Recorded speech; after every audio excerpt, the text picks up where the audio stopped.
Hurry, Wallach, or you'll miss the final scene. You remember your lines, don't you? The Crusade has failed, the Betrayer's army is crushed, and he must give his final commands to his lieutenants. The Dark God Myrkul is close at your heels. You have to make these orders count. They shall be your legacy, perhaps all that shall ever remain of you.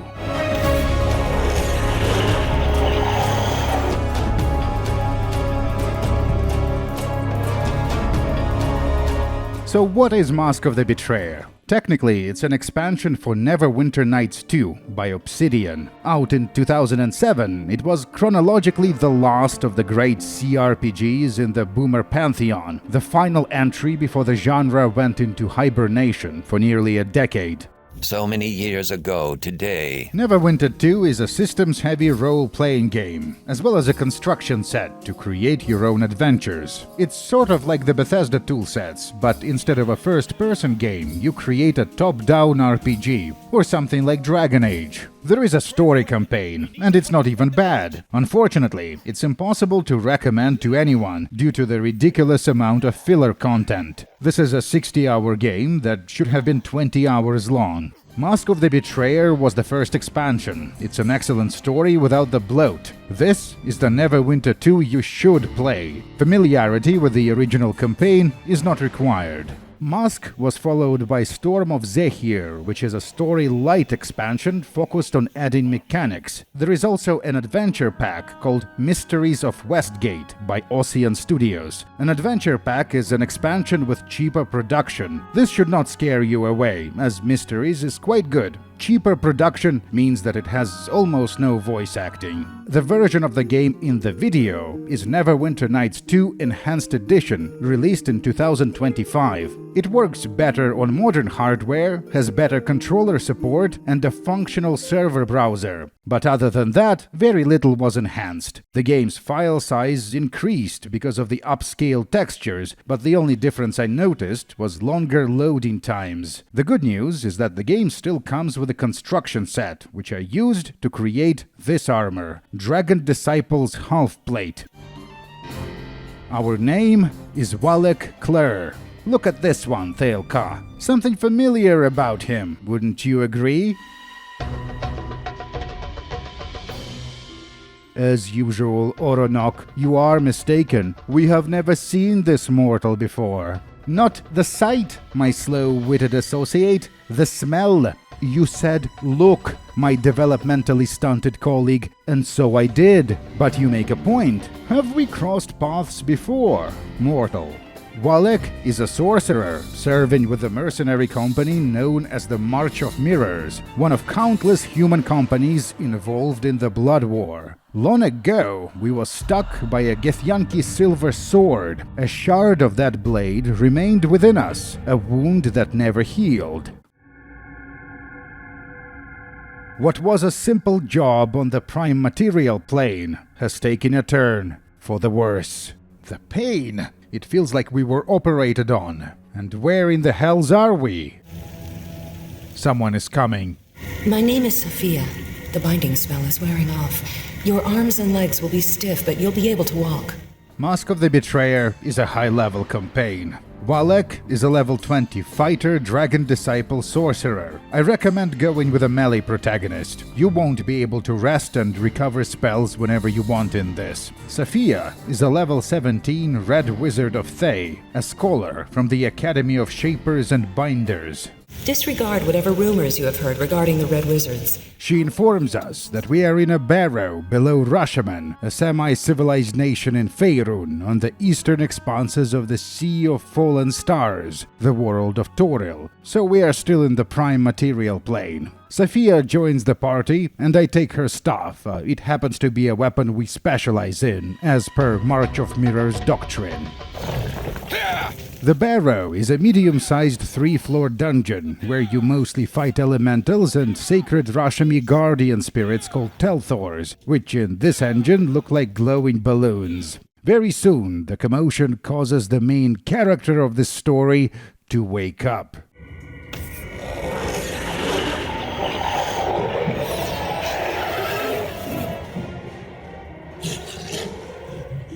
That wasn't a spell. Or a divine invocation. How did you do that? I'm not sure, but whatever it was, it healed our wounds. An important early game preparation is to open Sophia's spellbook, delete all the spells, and replace them with something better. Mordenkainen's sword is an excellent summon. Haste is a solid buff. Standard stuff. I usually just fill all the slots with attack spells and let the AI do the work. These ruins are no doubt of Miskari in origin. This hill was a city in eons past. The Neverwinter games are huge on ancient civilizations. The Imaskari Empire is long gone, destroyed centuries ago. What stirs the air and smells so foul? This is Oku, king of bears. In life he ruled the world above, in death he guards the realm below. I don't care what you smell, you will not have him. A long time ago, Oku swore an oath to prevent whatever is trapped at the Barrow's depths from ever escaping. The battle is inevitable. So, a question. Do you understand what's happening on the screen right now? No? Well, that's not your fault. It's just Neverwinter 2. It's a blur of colorful shapes and explosions. Thankfully, if you pre-buffed properly, the battle should pretty much play itself. After winning the fight, we are finally allowed to access the world map. There are no real map travel mechanics in this. That comes in the subsequent expansion. So I will be adding a visualization to make the video flow better. How did we even get to Rashomon? Sophia says we might find answers in the nearby city of Mulsantir. And while we are traveling, I want to tell you a story from a book we picked up at an old campfire back in the Barrow. The City of Judgment. In my dream, I saw a city, grey and forbidding, beneath an empty sky. Before its gates came a hideous procession, all the dead of the world, of 100 worlds, awaiting the judgment of the gods. And around the great city was the wall, made of souls. These souls were the faithless, who had denied the gods in life. I stood near the wall, and I heard the voices of those faithless souls. Cursed are we, who denied the jealous gods, and now are forsaken. Remember the betrayer's crusade. Remember the betrayer who promised to bring down the wall. Have patience, for the betrayer may yet return.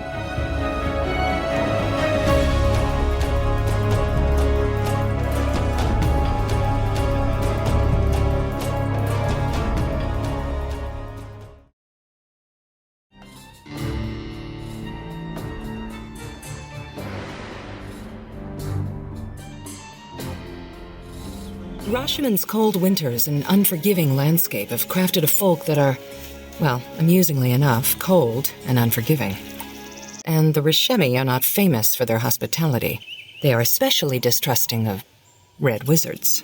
Why? What did you guys do? Rashomon is, pardon the academic jargon, a magocratic gynarchy. It's a land of headstrong but unscholarly men who are ruled over by women spellcasters. You might have noticed that the game suddenly no longer looks like absolute ass. In fact, it's kinda picturesque, isn't it?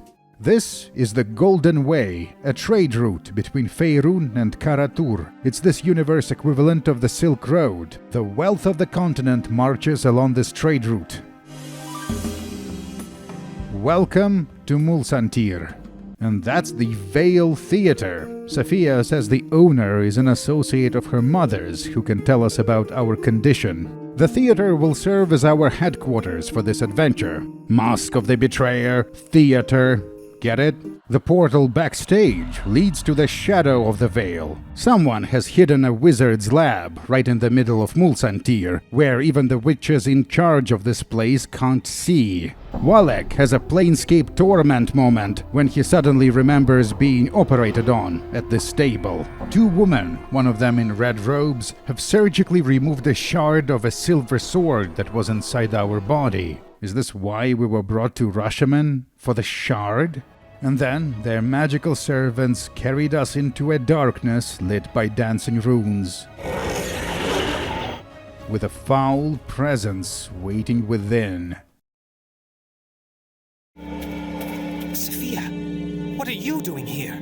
I thought I smelled incompetence. Sophia's assignment was to remove Wallach from the Barrow and bring us to the Vale. The purpose of these actions is a mystery to both of us, and it will remain a mystery. The renegade Red Wizards killed the woman who removed the shard from our body. You. Ahriman warned me of you. Sophia, why would you travel with this thing? I want no trouble from you. He is afraid of Wallach. Perhaps he's heard of our exploits in the March of Mirrors. That makes sense. With all our resistances, we are a complicated target for a wizard. A massive spell battle in the middle of Mulsantir inevitably draws attention. Keep your distance, witches. I've studied your laws, and we've broken none. The Wicklaren are the governing council of this place. They bring bad news. Our rival, the bear spirit Oku, has gathered an army of spirits, and now they march to the gates of Mulsantir. The witches insist that we make peace with the bear god, by whatever means we see fit. The Wicklaren aren't entirely ungrateful for our defeat of the Red Wizards, and as a concession, they will allow us to recruit allies to face the Bear God. And by recruit allies, they mean draft inmates from the Mulsantir prison. My crime? It is a serious one. You see, I am too handsome to look upon. The old warden gives us permission to speak to the inmates. Be warned. 2, you need not fear. But as for the 3rd, guard your thoughts. So what do we have? A small-time thief. He is not going to be useful. A hag spawn. His mother was a hag, father was a human. He looks strong. Too bad he doesn't want to help us. So what about the hyped 3rd prisoner? More jailers come to rattle my cage? Gan is also a hag spawn, supposedly. He doesn't look deformed unlike the other hag children. I have no interest in the softly flowing curves of the tattooed one with you, so you need not fear me as a rival. Thanks, bro. What did he just say? After a bit of flattery, he joins the march. Gan is a spirit shaman, a druidic sorcerer with a spirit flavor. He doesn't have to prepare spells in advance, so there is no need to micromanage him much at all. But it might be a good idea to keep him away from the woman. At last, my eyes fall again upon your beauty, my matron of the cell. As a dreamwalker, Gan can look into the dreams of others, and that includes their horny fantasies. Do not think your mind has not laid down paths for me to stroll. Such thoughts in a woman your age, it would put even a farmer's fiery-loined daughter to shame. This is the Temple of Kelemvor, the current god of the dead.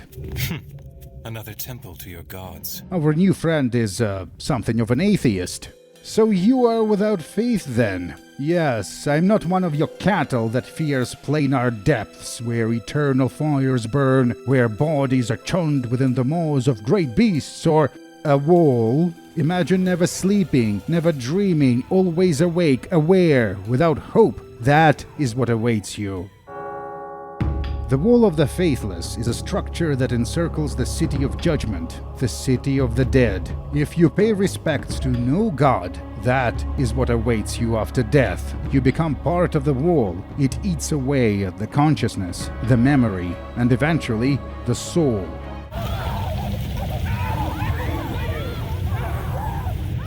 We actually lose influence with Gan if we treat the wall as something to be taken seriously. This temple has served no less than 3 gods of the dead. In the days of Myrkul, a priest called Akachi presided here. Akachi turned against his god and marched an army to the gates of the City of Judgment.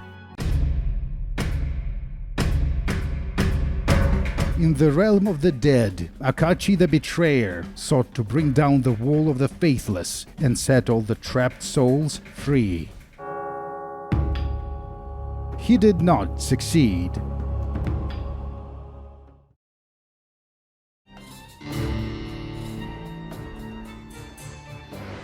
Perhaps you were called here, just as I was. If so, perhaps the plains have need of us. I pledge myself to your service. Near the gates of Mulsantir, we meet this individual, who is a half-celestial, part of an adventuring band known as the Menagerie. One of their kin, Kaelin the Dove, is lost in Shadow Mulsantir. I can't help but feel for my fellow Planars. If we wait until nightfall, the gateways to Shadow Mulsantir open all over the city. The temple we just visited looks very different here. The structure is much larger. This is no shadow. The temple was built on this plane. There are few who would brave the tattered black gates that tie this Shadow Mulsantir to its twin. Yet you have come. Kaelin the Dove, an unmistakable intensity and quiet sadness. She's a half-celestial, a mortal with one parent who was an angel from the higher planes. I would welcome company. My watch here has been a silent one. Kaelin is a high-level, pure-class cleric. Everyone in our group is a spellcaster, with 3 of the companions approaching epic levels. Now that we've got Kaelin, we'll leave the temple to deal with the pressing matters in Mulsantir, but not before examining this very curious piece of art. An ancient mosaic depicts a grand battle. At the center of it all is a man holding a silver sword. The figure is Akachi, sometimes known as Akachi the Betrayer. Fighting alongside him are humans and demi-humans, devils, winged celestials, and even a single-horned dragon. The Betrayer had a strange collection of allies.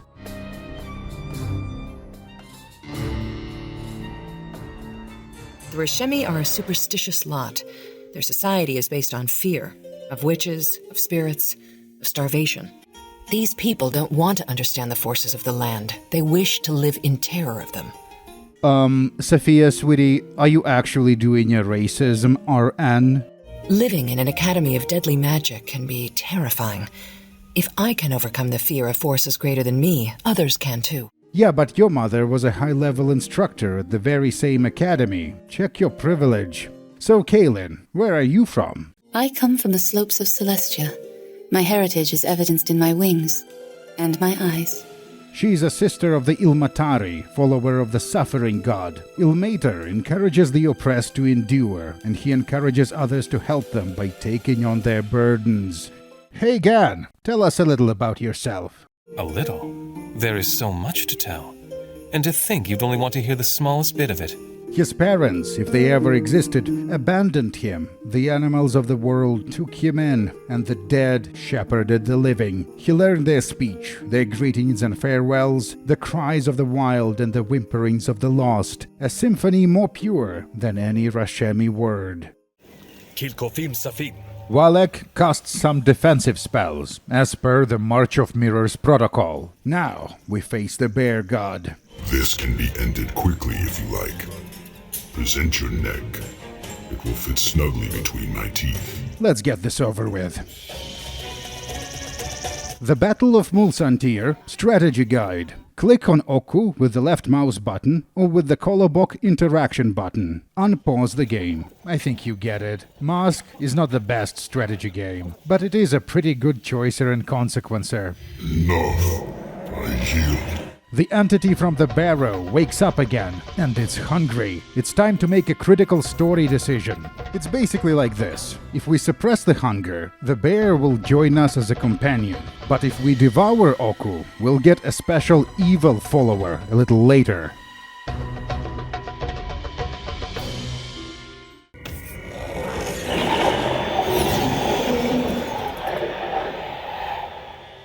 This ability of yours, it bears a striking similarity to the Rashemi legend of the Spirit Eater.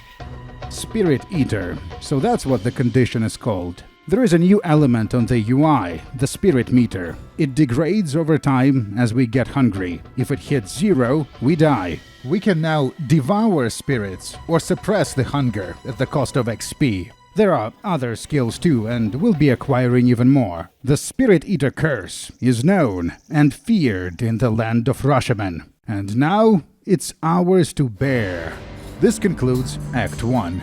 Act 2 will involve a lot more exploration.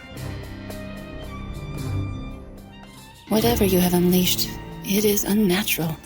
Some sort of vampirism I have never felt before. The curse existed for a long time. There have been many spirit eaters. Not all of them were bad people. Like the one who came before us, he thought that if the entity cannot be destroyed, it can be trapped, so that the curse would not pass to anyone else. It seems we were intentionally infected with the curse by Sophia's associates. Perhaps we should investigate the lab in Shadowvale more thoroughly. You! We are trapped, my brothers! Snared! Please, we did as we told. We thought you were dead. These are the wizard servants that carried us to the Barrow after we were operated on. We are sorry, good master. Surely you must see us for the poor, stupid creatures that we are, full of fear and full of secrets that must not come to light. Be silent! In truth, we don't know anything. We were slaves and never privy to our mistress' schemes. Interrogating the creatures gives us a new main quest lead. The former owner of the Vale, together with another red wizard, visited a place called Coa Corganis. They spoke to the 9 hags of the Slumbering Coven, and after hearing the Hags' Council, they returned with plans to do whatever it was they did to us. In a bit of comedy option, Wallach gives the creatures 1,000 gold as payment for their years of servitude. At this stage, we're in epic levels and everything is scaled stupidly high. A trash can in a Rashemi peasant's house can have thousands of gold pieces in it. So much gold! In the bazaars of Shadowthask, all coin is good, all faces welcome. The creatures leave, and we will be leaving Mulsantir as well.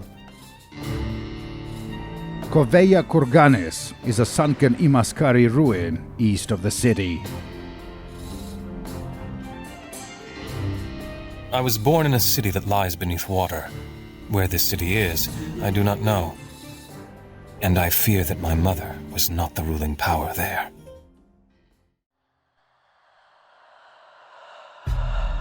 They say the hags invade people's dreams and steal their secrets. Because of this, they are frequently visited by those seeking knowledge. Not much of anything happens on the coast. There is a fisherman and a merchant. During the day, the ruin is inaccessible. The real Coa Corganis can only be visited at night. We get to meet the locals in their true form. Outsiders, vampires, illithids, petitioners patiently waiting in line for an audience with the coven. Whatever you do here, you will eventually end up in the Skein, a subterranean maze beneath the ruin, where the crones send people they never want to see again. The Skein is terrible. It's dark, there are respawning monsters, tons of backtracking, and you have to do the same puzzle several times. It's just miserable. It took me 3 days of real time to complete this 1-hour dungeon. Be glad you are watching a YouTube video instead of actually playing this with your Kolobok controller. In the heart of the dungeon is the night hag, Gulkash. It was well telegraphed in advance that this is where we will find Gan's parents. Well, a parent. When the other hags learned that Gulkash fell in love with Gan's father, they made her devour him alive in front of their infant. Falling in love with a man is a serious crime in the hag society of Coa Corganis. What does a hag such as you know of love? More than you, I think, child. The mother scolds her son, lecturing her on love while creeping into random women's fantasies and accomplishing nothing of importance. And you know what? That's fair. Listen to your mother, Gan. Well, this answers the question why our friend isn't physically deformed, because he is not actually a hag spawn. Gulkash is a night hag, which is a type of a planar creature. This makes Gan a Cambion, like Raphael from Baldur's Gate 3. Anyways, time to meet the Coven.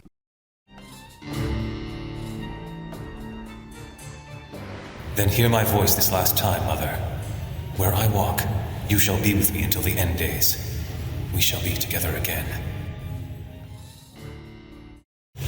These hags are creatures of dreams and deceit. Tread carefully. Protected by energy shields, the crones sustain a collective dream woven from thousands of experiences. It's a Rashemi magical LLM. There is nothing quite like it anywhere in the plains. Will we really destroy it for our own selfish ends? Yes, we will. Hurry, Wallach, or you'll miss the final scene! Go ahead, step up on stage. We've reserved the betrayer's part for you. You remember your lines, don't you? The Crusade has failed, the betrayer's army is crushed, and he must give the final commands to his lieutenants. The dark god Myrkul is close at your heels. You have to make these orders count. They shall be your legacy, perhaps all that shall ever remain of you. I am Zoab of Celestia. For mercy and for justice I swore to bring down the wall. I am Ramak. Thrice have I glimpsed godhood, and thrice has it been snatched from me. For the knowledge I was promised, I swore to bring down the wall. I am Seiryu, who soared the desert skies. For the debt that I owe you, I swore to bring down the wall.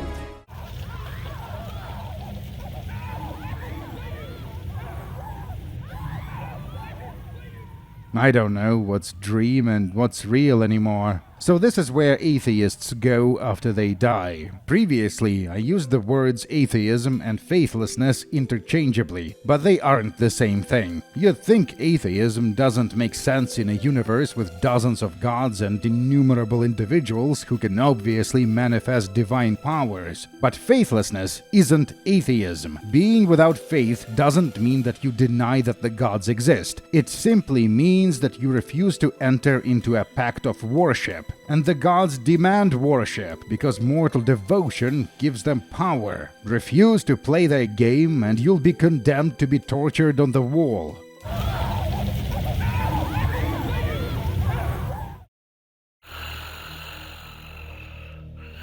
Now for the crones. You are the Slumbering Coven, the ones who have slept beneath Rashomon. Yes. I have a question. What did the Red Woman and the Wizard from the Vale want with the Coven? Tell me, or better yet, show me. See us, hags of the Coven, and know us for what we are. Tell us how to end the hunger. How can the Eater of Souls be granted peace? Even in the dream, the whispering of the hags seems to pause, growing quiet for a long moment, as if in reverence or uncertainty. Then, in the realm of the dead, Akachi led his army to the gates of the City of Judgment. And in that hour, Myrkul appeared in his glory at the head of an even greater host. All the heroes of the ancient dead marched at his back. Akachi was dragged in chains to the Basilica of Lost Hope, and Myrkul pronounced judgment upon him. The Spirit Eater was created by the Lord of Bones to torment Akachi the Betrayer. The entity carries fragments of Akachi's personality. That explains our strange dreams. Its hunger is insatiable, and it will eventually consume the host and pass on to another. Akachi will die again and again through the ages. Bring their dreaming to an end. Show them the pain of the waking world. Gan wants his father and mother avenged. The hags say that killing them will collapse the ruin, rather significantly overestimating how much I care. Sophia commands the meteor bombardment of Coa Corganis.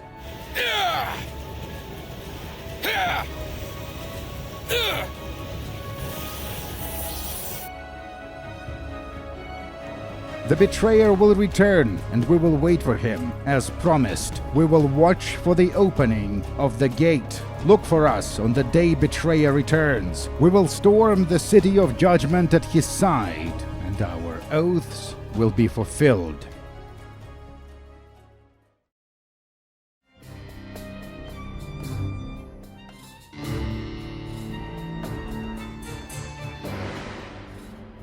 I sought to lead a crusade against the City of the Dead, to correct the injustice I saw there. If the universe would not remove the Wall of the Faithless, then I would. I was not the first to feel this way. Kaelin once served Kelemvor, but she couldn't accept the existence of the Wall. Inspired by Akachi the Betrayer, she launched the Second Crusade, but it failed before ever reaching the City of Judgment. The dove will remain in the Vale for now. I don't want her witnessing what we are about to do. This is the crematorium in the dead god's vault beneath Shadow Mulsantir. Here, the faithful once disposed of violent criminals and enemies of the faith. Access to the furnace is blocked by the powerful spirit of the temple's high priest, who was thrown into the crematorium by the followers of the rival god Cyric, who stormed the temple to plunder its relics. How many gods of the dead do you people have? Prior to becoming a spirit eater, there was no way of removing the priest. But now, we have options.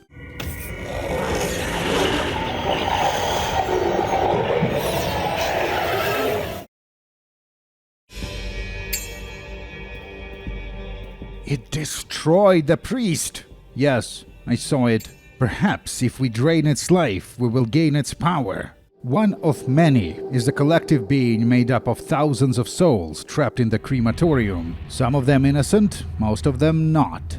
Hush! It can see us and hear us. I will speak to it. It's possible to make a pact with the entity. We can store the souls from the furnace inside the husk of Oku the bear we were carrying with us for some reason. An undead construct of sorts? Is this the being you were speaking to before? Walek can see the entity, but our companions cannot, unless it chooses to be seen. The creature talks in a pseudo-language, like aliens in the KOTOR games. It is the call of the dead you hear. All mortal creatures understand it, though most shiver to hear it. We are limited to 3 additional party members in Mask of the Betrayer, but there are 4 possible companions, so when it's time to do something vile, we'll bring one of many instead of Kaelin, and we'll be putting the creature to use very soon. Masked witches, eldritch hags, and a red wizard traveling alongside. I'm beginning to think you gave yourself this curse to meet exotic arcane women. You know, Sophia, there is something I've been meaning to tell you. Back at the Coven, Gan and we shared a strange dream together. That sounded a lot less weird in my head. There was a tall, black gate, and I think I saw Araman, the instructor from your academy, whose henchmen attacked the Veil. I was not always a red wizard. The last time I laid eyes on that door, I was nothing but a younger brother, the shadow of a better and wiser man. And there was a red woman that looked like you, Sophia. I don't know what any of this means. It's like when you have different friend cliques suddenly interacting.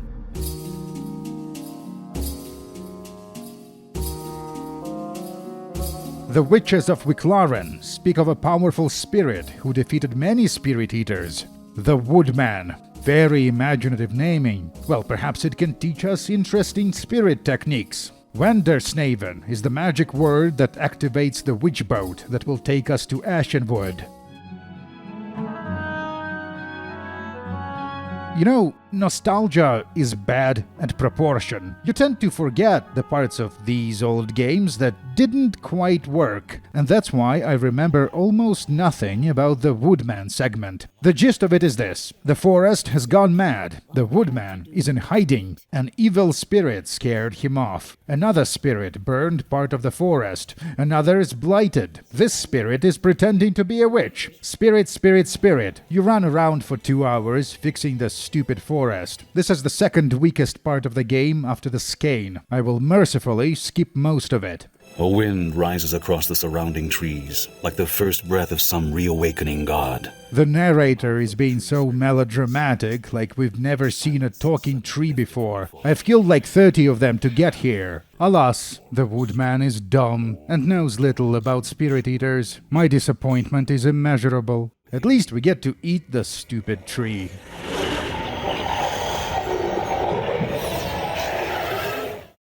Let's go home. Wendersnaven.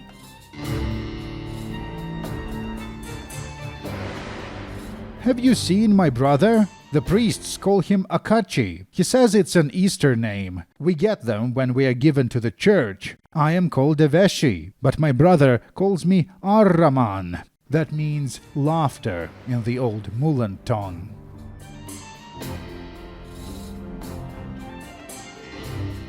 Turn away. Cast your eyes back to Rashomon, to home. Leave this place now, and none will hinder you. So we have exhausted our options in Rashomon, it seems. But don't you worry, I know what to do next. One of the portals in the Shadow Vale will only open if you know its destination. And by now, we learned enough about the owner of this place to make a very good guess.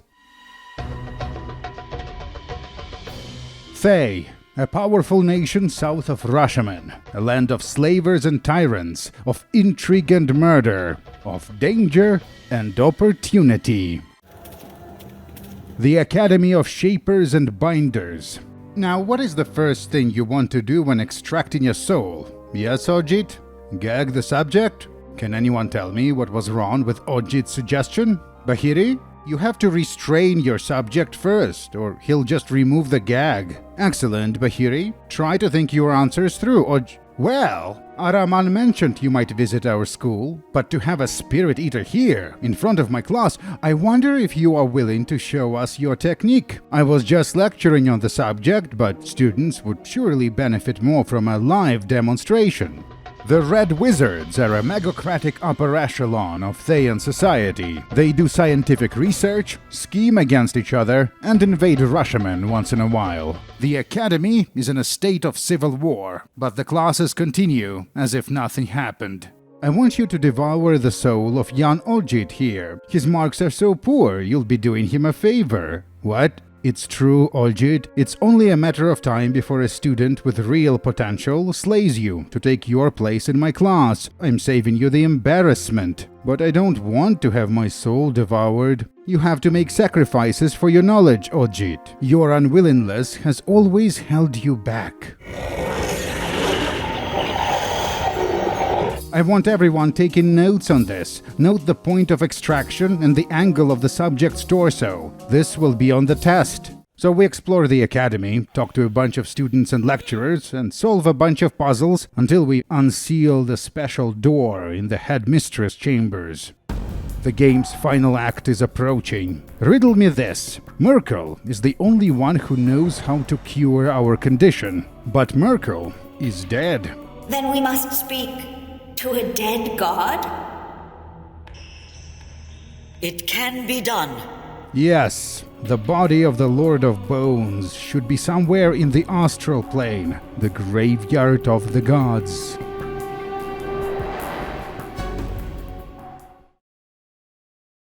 I find your sense of purpose in this journey grants me strength, and it lightens my spirit.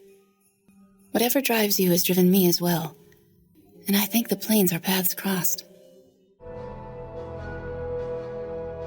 Time stands still in the Astral Sea. This is what's left of the Lord of Bones, a colossal skeleton drifting through eternity. He is not much for conversation these days, so we have to get very close to be heard. What is this? Myrkul reveals the true purpose of the Spirit Eater. Just as Baal, Lord of Murder, foresaw his own death and created mortal offspring to enable his rebirth, Myrkul ensured that as long as mortals feared and spoke of the Spirit Eater, a piece of him would endure. As long as the curse lives, so does Myrkul. Once you were the lord of decay, of corruption, of wasting away, and now you are at the mercy of all those things. It makes me suspect the universe is just. So the Dove and the Lord of Bones debate philosophy. The current god of the dead, Kelemvor, says he cares for justice, and yet Myrkul's creation, the Wall of the Faithless, still stands under his rule. What a lip-tarded hypocrite. And he is not the only one. Kaelin's own kin from Celestia practically disowned her when they heard about the Second Crusade. The gods, the powers, like we know them in Sigil, use the Wall of the Faithless as a tool of coercion to make more people worship them. This idea, identifying a terrible flaw at the heart of the universe, is something of a trope in the classic cRPGs of the 90s and the 2000s. Here are some examples. Planescape Torment. A person does a horrible crime. He's destined to go to hell. He doesn't want to go to hell, so he asks a night hag to cast a spell to make him immortal, so that he could do enough good deeds to outweigh the bad. But the hag's spell malfunctions. Every time the man is killed, he wakes up a different person. The first incarnation was wicked, before he changed his nature, but the sequential selves were innocent. However, they still carry the blame because of the design of the planar afterlife mechanism. Knights of the Old Republic 2, the Sith Lords. Central to that story was the character Kreia, a wise old mentor of the protagonist. Kreia's adversary was the Force, which she viewed as a cosmic parasite that manufactures war, genocide, and suffering in pursuit of its internal goal to achieve balance, a flaw at the heart of the universe. Pillars of you know what, let's not get ahead of ourselves. One of many wants to eat Myrkul, to add him to the collective. Do not do this. If that abomination takes on the essence of Myrkul, he becomes an even greater threat than before. When the writers warn you of horrible consequences, believe them. This isn't for you, Construct. I will eat Myrkul.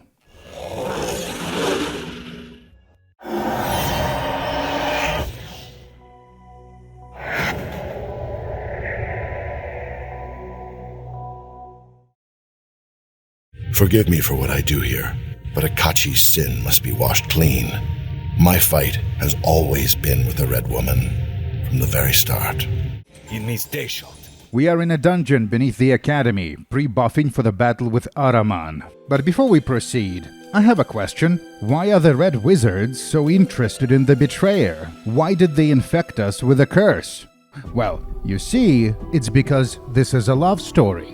Akachi was in love with a faithless woman who was killed in an accident and went to the wall. The Betrayer's crusade failed to take down the wall of the faithless, but Akachi did succeed in rescuing the soul of his lover and setting her free. She still lives. Myrkul made Ahriman immortal so that he could find the Red Woman and remove the root cause of the betrayal. He was working on this for centuries. He survived his god, but he did not survive us. Meet the founder of the Academy of Shapers and Binders, the original Red Woman. My dearest, look at us. You wear the face of a stranger, and I've known hags that are comelier than the prune that I've become. What a pair we are, my love. Safiya and the woman from the Veil are the founder's creations, shaped to resemble the original, bound with a fragment of her soul. They orchestrated our capture and journey to Rashomon because of the shard of the silver sword that was stuck in our body. That sword is the key that opens the Betrayer's gate beneath the dead god's vault. And now that it has been reforged, the Third Crusade can begin. The Betrayer will return, and we will wait for him. As promised, we will watch for the opening of the gate. Beyond lies the Fugue Plain and the City of Judgment, Kelemvor's domain. I am with you, Master. Perhaps we will consume a god together. The original Red Woman can be killed, and given what she did to us, dooming Walek to almost certain death, it's not hard to justify. But I won't be doing that because it would make our dear Safiya upset. I suppose I danced around the issue. I'll say it plainly. I care for you more dearly than anyone I've ever known. There. That was easy to say. When I first played this game as a kid, the Safiya romance made me tear up IRL. We are the mask of Akachi. She is the mask of his lover. It just makes sense. Who wouldn't want a neurodivergent bold wizardess GF? You remember your lines, don't you? Zoab, a fallen solar, a creature of justice. Ramak, the demi-lich, hungry for the secrets of the City of Judgment. Seiryu, the blue dragon, fighting to repay her debt to the Betrayer. Time to fulfill your oaths.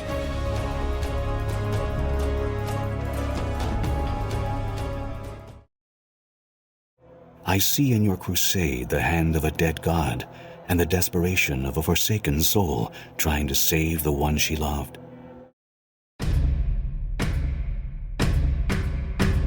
At the gates of the city is the first obstacle, Galen's old crusaders, now serve in Kelemvor. They offer us an alternative. We can betray the Betrayer's crusade and side with them. If we accept, we must battle Akachi's army as well as Galen. Araman comes back and joins us as an ally. My answer is no.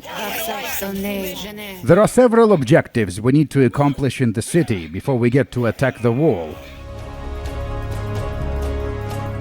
Eternity's End holds the archives of the dead, the accumulated records of countless eons. We are tasked with recovering the Book of Catal, as well as the Tome of Dolores Sage from the vaults at Eternity's End. This is the prize of Ramak's aid.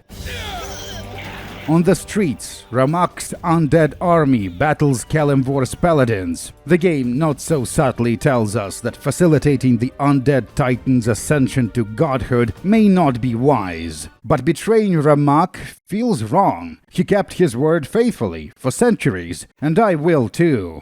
Farewell, Walek. I have kingdoms to conquer. Perhaps we shall meet again someday. Goodbye, Ramak. Your oath is fulfilled. Our path leads us next to the Basilica of Lost Hope, where Kelemvor's judgment is pronounced upon the doomed.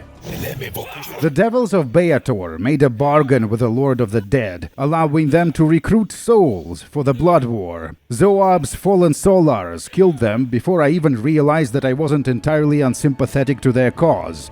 Some of the city militia have joined the Crusade, though not as many as I would have hoped. Thank you, Zoab. Your oath is fulfilled. The Supplicant's Gate is where the doomed souls seeking Kelemvor's mercy congregate. Seiryu is holding back the cleric reinforcements. She barely needed any help. Her oath is fulfilled. Now, to the Wall of the Faithless.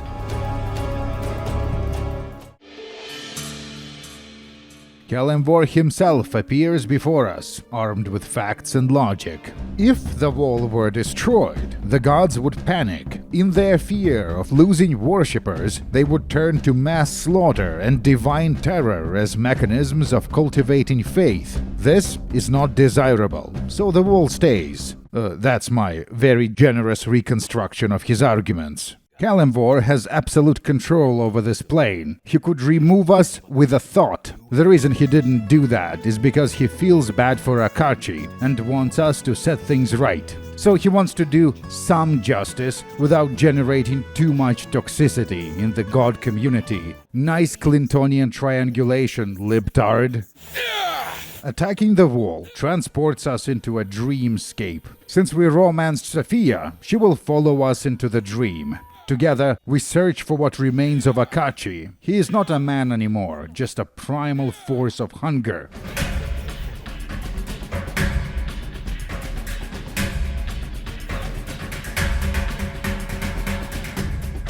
The battle is tough. Thank the powers Sophia is here.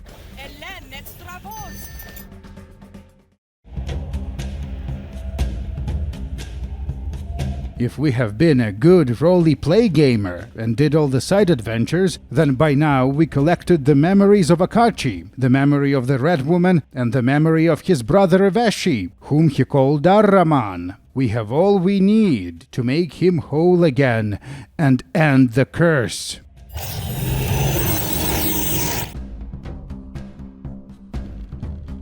And so ends the Betrayer's Crusade. The Spirit Eater is gone, the mercenary from the March of Mirrors is free, and the evil god Myrkul will be forgotten.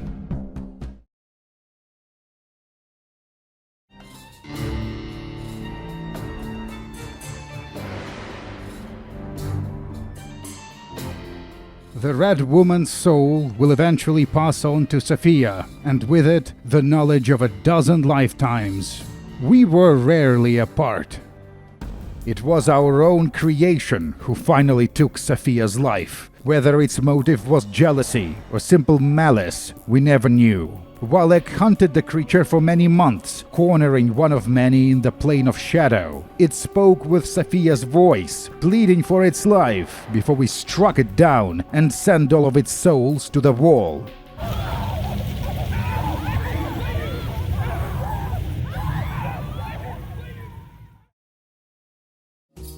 Gan of Dreams went to Mulsantir and joined the acting troupe at the Vale. Never had the theater enjoyed such popularity as it did when Gan took the stage, and never had the ladies traveled from so far and wide to see a leading man. But even in the midst of such adoration, Gan felt unfulfilled. He vanished from the city as suddenly as he had come.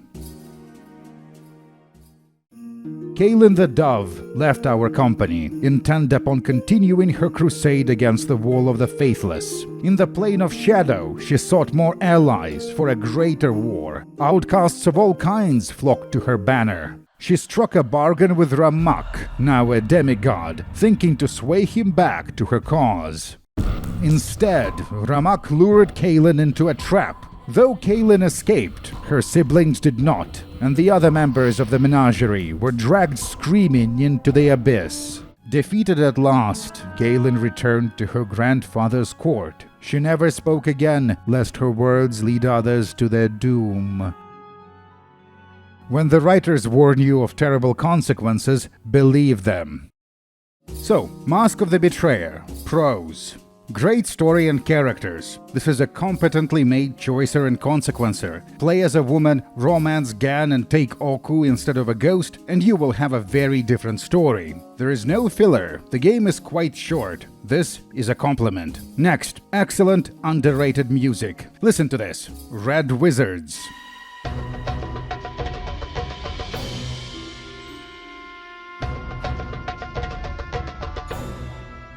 The tavern theme I've been using as a map theme.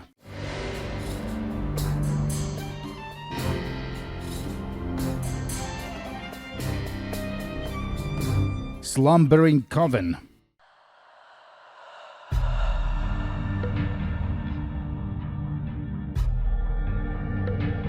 Mulsantir.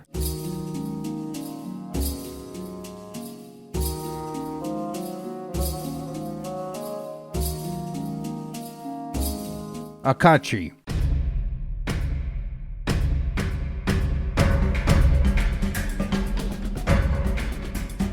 One of the best RPG soundtracks of its generation. Mask of the Betrayer. Cons. Oh my god, this aesthetic. Have you noticed how every old visual style eventually gets revived? Except for this one, the awkward mess of the latest mid-2000s tech. They really picked the worst possible engine for a story about spirits. Every ghost and apparition in Mask looks stupid as hell. Next, the Spirit Eater mechanics are extremely punishing for evil protagonists for no reason. Something that could have been easily fixed in the Enhanced Edition, but it wasn't. The number one complaint about this game has always been the clunky camera, but I sort of disagree with this one. IMO, what people are actually complaining about, is strategy mode or free camera, which they enabled by accident, or maybe it was enabled by default on some installs. Press this button here to switch to follow mode. This is the same style used in Neverwinter Nights 1 or Diablo. This fixes most of the issues. Simple as. I hope you enjoyed this video. See you in a few weeks for a book episode. Oh, but I almost forgot. This game has one of the better evil endings. Hurry, Wallach, or you'll miss the final scene. Go ahead, step up on stage. We've reserved the Betrayer's part for you. After devouring the corpse of the evil god Myrkul, the sorcerer Wallach Clare consumes what's left of Akachi the Betrayer, fully mastering the hunger within. What have you done, Spirit Eater? Your hunger remains within you, but stronger, more controlled. The game describes this as conquering the very hunger of the wall. The Spirit Eater becomes something unclassifiable. You're in my mind, like the Founder's voice. O great master, the many trembles in fear and joy over your triumph. I am your loyal servant for eternity. You sickening wretch. I loved you, and you. You spat upon everything my mother worked so hard to accomplish. For all the harm the curse of the Spirit Eater caused, you have become something far, far worse. And I weep for the one I used to know, not the thing that now stands before me. Betrayer. Akachi wore that title unfairly. You've earned it. But I cannot allow you to spread your evil any farther. No, do not. This ability is called Spiritual Evisceration, and it instantly kills anyone we point at. Here, Kaylin attempts to resurrect Sophia, but she is slain by one of many, and the vampire samurai, Ramak, sent to our aid. Enough! Why are you standing there like a lamppost, Kalimvor? Stop me! To destroy an empty thing? Yes, that is beyond the power of any god. Can you do anything?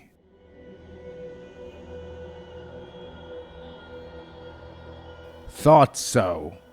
The town of Mulsantir was destroyed. The surrounding lands were drained of spirits. Of all who had lived in Mulsantir, only a tiny company of actors walked alive from the carnage. Their bodies were soulless husks, endlessly hissing you praises with dry, rasping tongues. In the astral plane, we devoured countless cities of the Githyanki race, sparing only their children, which we delivered in chains to the feasting chambers of the Mind Flayers. Our loyal pet, one of many, remained always at our side. We would occasionally permit it to feed if the knowledge of a particular foe served our needs, and that enemy's voice would join the chorus and become our slave. The gods themselves assembled a great host, cornering us in the plane of shadow. They were fewer in number when the battle was done. The Spirit Eater disappeared, some of the gods claimed victory and returned triumphant to their thrones. But most agreed that we had escaped their wrath, passing beyond the boundaries of their sight to the worlds where the gods do not hold sway. Will the Spirit Eater build an empire in distant worlds beyond the reach of the powers, or will he return to the realms? That story is yet to be told.